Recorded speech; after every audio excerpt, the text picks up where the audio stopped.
Hello! We are here with Comic Book Banter Matters. I'm Jason. Get excited, and it's like, about what? It's like, who are these guys? Who? I only understand things in a bag and board, and I'm Peter. And we are at...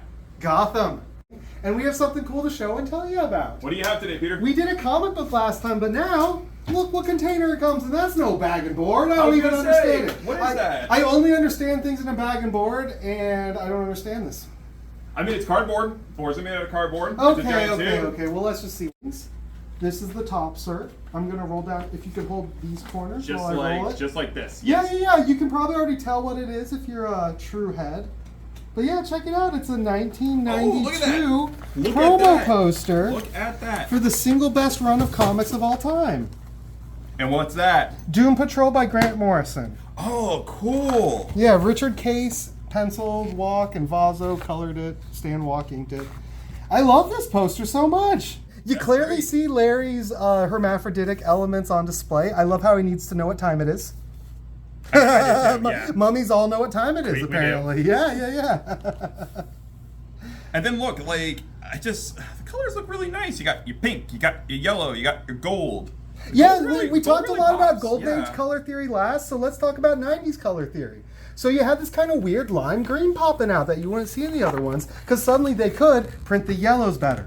We were talking about the yellows and the reds and the purples. But also you have better variety. You do. Colors. You have more shades, more hues. It's not just 100% yellow or 100% blue. Now it's like, it's almost kind of like you have your teals, you have your more muted colors. Like, look, that's a different blue right here in the hair than it is on the outline. You're able to play and expand with your color palette a little bit. It's cool how you're expanding past the flats era, like aesthetically, but you're still staying in the mostly keep it flats. But you some still things have... just don't change. There are just some effects. There are just some... Or they change slowly, kind of. Like attributes that just don't change. Like they'll change, but in a way that they don't, if that makes sense. It's really cool. So one thing that you may not notice here is these are literally all the discarded experiments of Chief. You can tell Grant Morrison was building up to the Chief as a jerk who put them in their situation by seeing these like undone heroes, these parts. Like that baby face right there. Like that's a whole story there Grant Morrison was like, draw with the telephone on it. But it's like, do you talk to the consciousness of the thing that the phone is calling?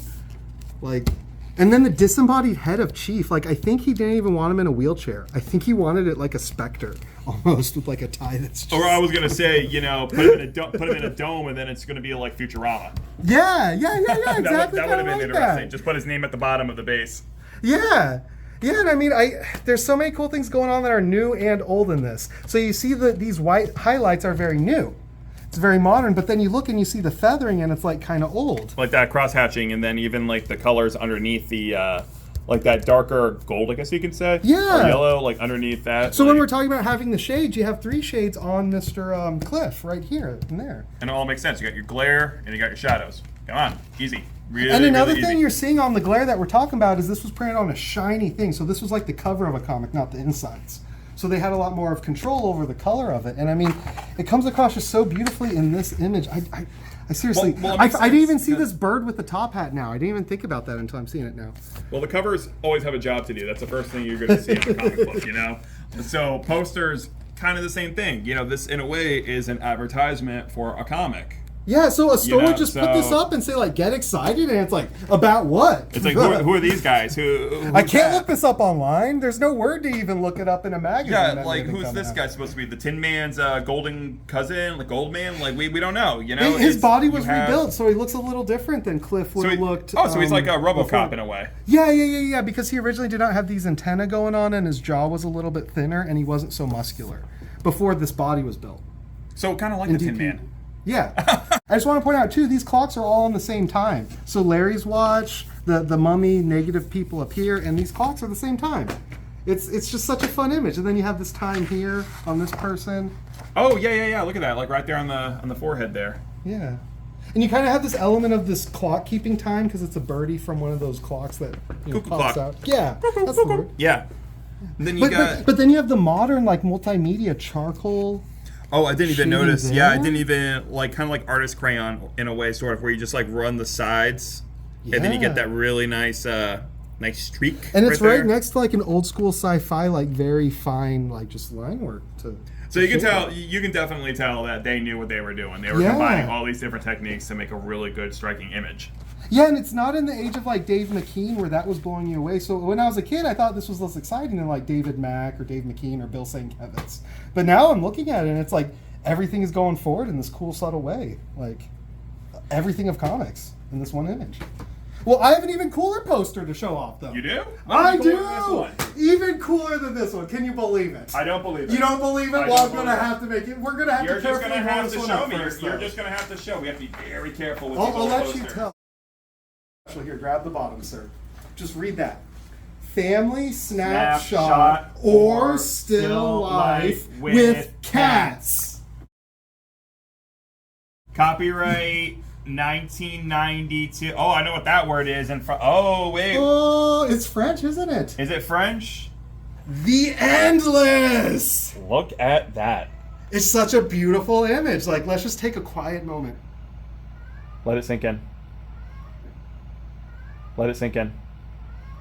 And you know what's crazy? I hear the cats in the poster meowing. The cats in the poster are meowing. That's crazy. That's what happens when you unravel this poster. Well, I like that it's or still life because it's like, are they objects? Are they people? We're going to put it on the table so you guys can better look at it. But yeah, so Mark Buckingham drew and inked this. It was shortly after Miracle Man did not continue. And they were going to follow up Miracle Man's huge acclaim after a flood leveled Eclipse Studios and made them not able to operate. Oh, man. Tragic. I think it's this beautiful vision of a series we didn't get, honestly, of Buckingham. That's really cool. Yeah, because again, just talking about techniques, you see like the modern splat technique there to cover the end of Morpheus's hair. They must have taken a brush, dipped it in some India ink, and just kind of flicked it a couple times. Yeah. There's always something to look at here. Like, look at like, even look at the harp. Like, there's... Oh, the harp, the way he does the white lines. Yeah, look at that. Just going right. You know, that's how Will Eisner does Rain, where it's black and then it's white when it changes from the void to the object, but... It just creates a really, really good effect. Like, even look here. Like, this looks... everything looks organic right here. Like, this looks like a real harp. Even the carpet, like, that's, like, a detail I don't think... you know, too many people would really care about. Yeah, and then you like even got the texture of it like pilling or kind of having... That kind of looks like a real carpet even, but like look at here, you have your steady lines going like that, but then like how you were saying earlier with the splatter, you kind of have a little bit of that in places here and there. Like just there's a fine splatter to the carpet that isn't there on the not carpet things. So it like calls attention to foreground and background. Look at that. Yeah. Really good use of colors too. I like how like the whites they just pop. The white really pops out with the cream colors and the many varieties of cream colors we have. We have this cream, that cream color. Oh, I guess we just have two. I kind of overspoke. I guess this is a third one, and you see the airbrush kind of gradient effects in the color printing here, showing you, hey, we did this with computers. We did this to blow your mind with available technology. But then Whatever the skin was is available white. in '92, yeah. And the skin is just white. It's awesome. Who's that artist from the '80s? Nagel, is it Nagel, who did Duran Duran's one of his album covers? Like Nigel. Shows how much I know. We're always making plans. Exactly. Like that's almost kind of like a. It kind of reminds me of that a little bit. Look at that. A lot of cats. This cat has wings. It looks like. Look at that. Look at, he's got wings. He can fly now, which is exactly what every cat should do, is fly. And imagine if cats actually did have wings. That would be interesting. They're already little terrors as it is. Oh, but look, even... Okay, so they probably did this because it'd be too much black in the background here. But see how you have your figure? A lot of black, but then on that mantle, right, or not mantle, a fireplace right here, you have just a little tiny glimmer of, you know, inside the fireplace.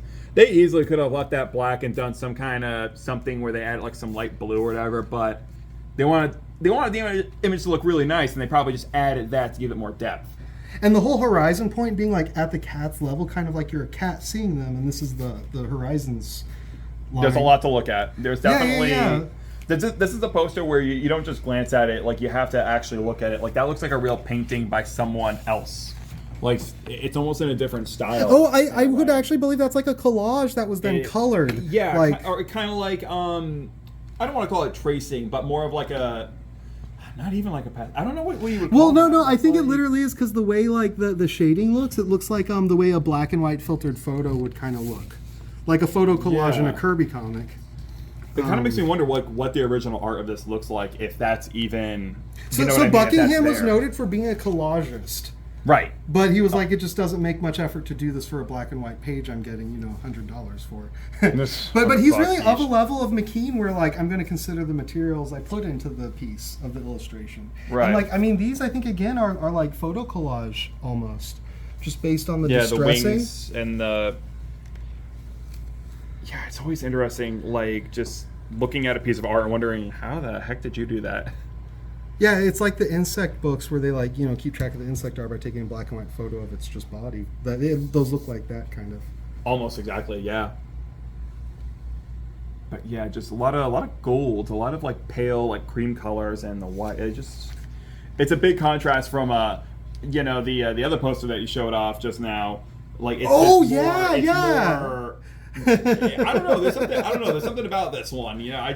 Well, but think It's about definitely this, my favorite of especially the at the two. time. So in '92, what'd you have? You had Me. like Batman Night. You had like Bane. You had like Death of Superman Doomsday. Yeah, that Like- was with the poly bag, the white and black poly bag. Like And that those were was the your images of comics, but this is just like saying, hey, we're doing something totally different. Just people having fun in a house. One might even But say they we're look doing something gothy better. and like they're obsessed with death, so something else is going on. Exactly. I can really see why this comic just appeared like a monolith and stood there for ages. Still there, like people still talk about it. It's really it had a grip. It had a grip on a whole generation, this comic. It just looks really, really good.